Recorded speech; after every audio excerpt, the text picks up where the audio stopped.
नमस्कार, मैं हूं प्रवीण गौतम। दोस्तों, सोनम वांगचुक की गिरफ्तारी को लेकर आम पब्लिक से लेकर विपक्षी नेता मोदी सरकार से मांग कर रहे हैं कि अगर सबूत है तो देश की जनता के सामने रखिए कि सोनम वांगचुक ने हिंसा भड़काने का काम किया लद्दाख में, वरना एनएसए लगाकर उनकी गिरफ्तारी करना सवाल उठाता है कि क्या देशद्रोही इस टाइप के होते हैं। क्या सोनम वांगचुक ऐसे देशद्रोही हैं जिन्होंने देश की सेना के लिए, देश के जवानों के लिए इनोवेशन करने का काम किया, उन्हें लद्दाख की कड़कती ठंड में परेशानी का सामना न करना पड़े, इसलिए सोलर वाले टेंट का आविष्कार किया, लद्दाख में पानी की कमी को दूर करने के लिए इनोवेशन किया।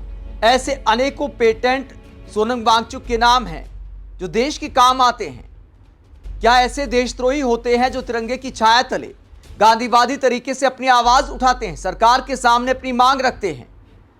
हमेशा देश के लिए बात करने वाले सोनम वांगचुक की गिरफ्तारी पर देश गुस्से में है। विपक्षी नेता मोदी सरकार से सवाल कर रहे हैं कि अगर साक्ष्य है तो सामने रखिए। अब तक जो पब्लिक डोमेन में सामने नजर आया है, चाहे उनके भाषण हो या फिर जिस तरीके से उन्होंने आंदोलन किया, उसमें ऐसा कुछ नजर नहीं आया है कि उन्होंने भीड़ को भड़काने का काम किया हो। ऐसा आम पब्लिक मोदी सरकार से सवाल कर रही है कि किस आधार पर उन्हें एनएसए लगाकर गिरफ्तार किया गया है। झारखंड के मुख्यमंत्री हेमंत सोरेन इस पूरे मुद्दे पर क्या कहते हैं? प्रोटेस्ट चल रहे हैं, दिल्ली में भी प्रोटेस्ट किया गया, आम आदमी पार्टी के कार्यकर्ताओं ने प्रोटेस्ट किया। वहीं झारखंड के सीएम हेमंत सोरेन ने क्या कहा?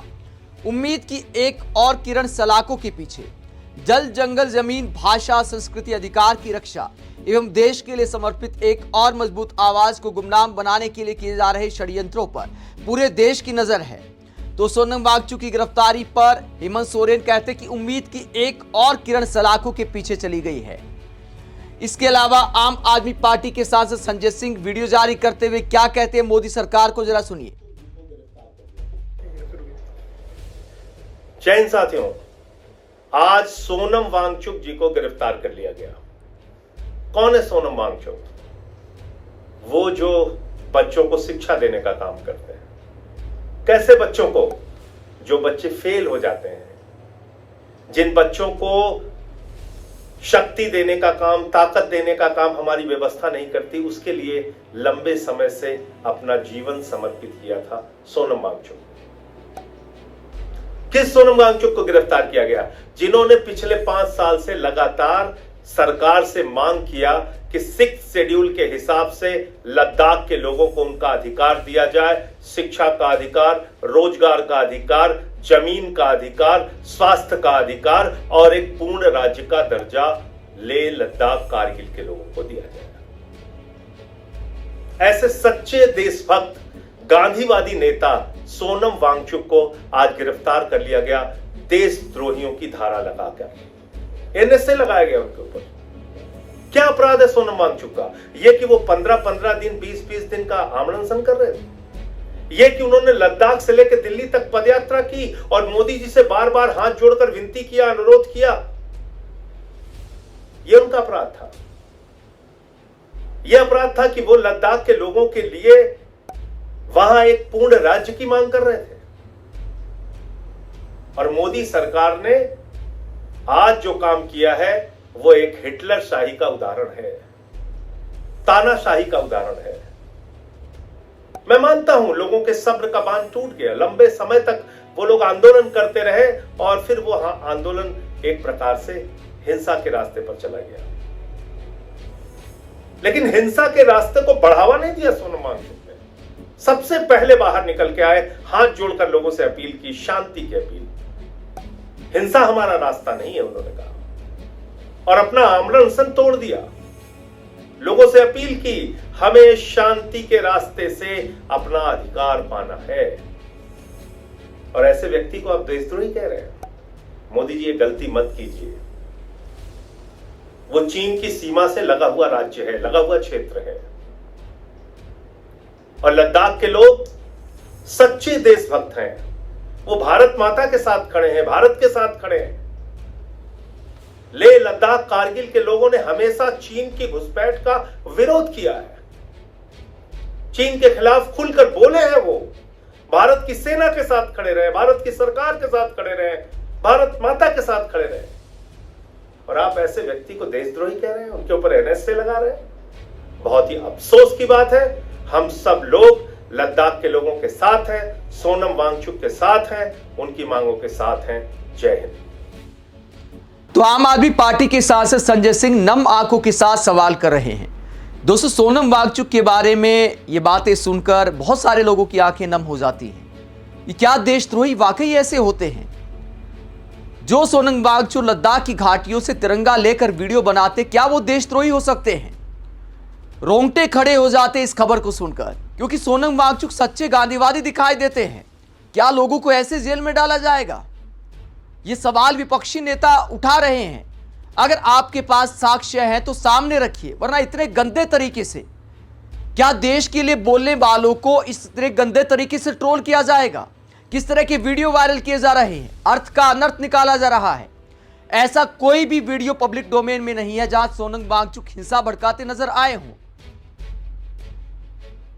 अमिताभ बच्चन के केबीसी से लेकर लद्दाख की घाटियों तक सोनम वांगचुक ने देश के लिए बात की है।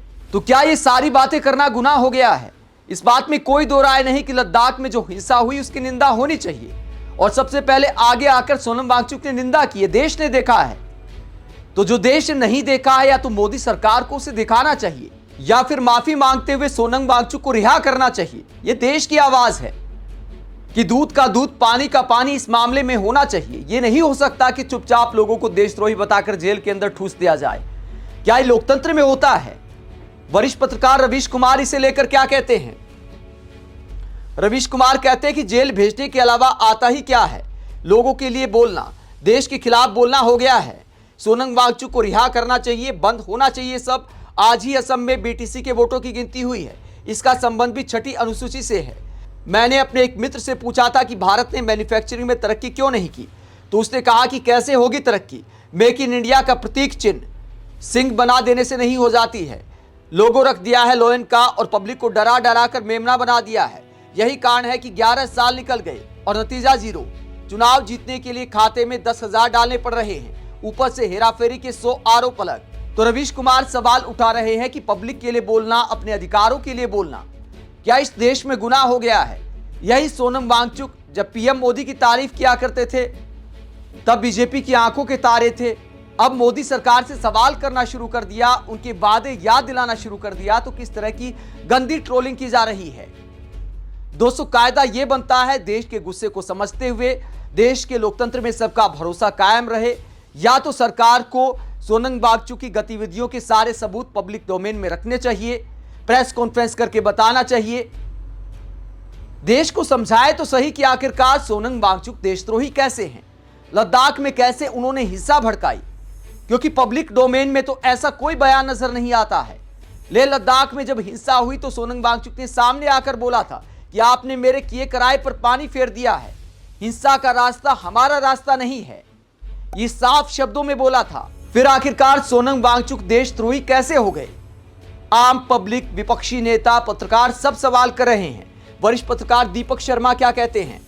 जिस मेधावी इंजीनियर ने अपने जीवन की सारी कमाई बच्चों की शिक्षा में झोंक दी, जिस इंजीनियर से प्रेरणा लेकर आमिर खान ने 3 इडियट बनाई, जिस गांधीवादी इंजीनियर ने सारे काम धाम छोड़कर बेरोजगारों के लिए महीनों भूख हड़ताल की, अगर उस पर भी एनएसए जैसा कानून ठोका जा सकता है, उसे भी देशद्रोही करार दिया जा सकता है, तो हमें आज रात आराम से नींद नहीं आनी चाहिए। हमें सोचना ही होगा देश कहां जा रहा है।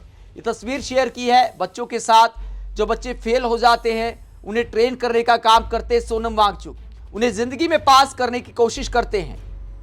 लेकिन क्या यह देश सोनम वांगचुक को समझने में फेल हो गया है? उनकी गिरफ्तारी यही सवाल उठाती है। आप इसे लेकर क्या सोचते हैं? कमेंट बॉक्स में अपनी राय जरूर दें। साथ ही चैनल को सब्सक्राइब भी करें। नमस्कार।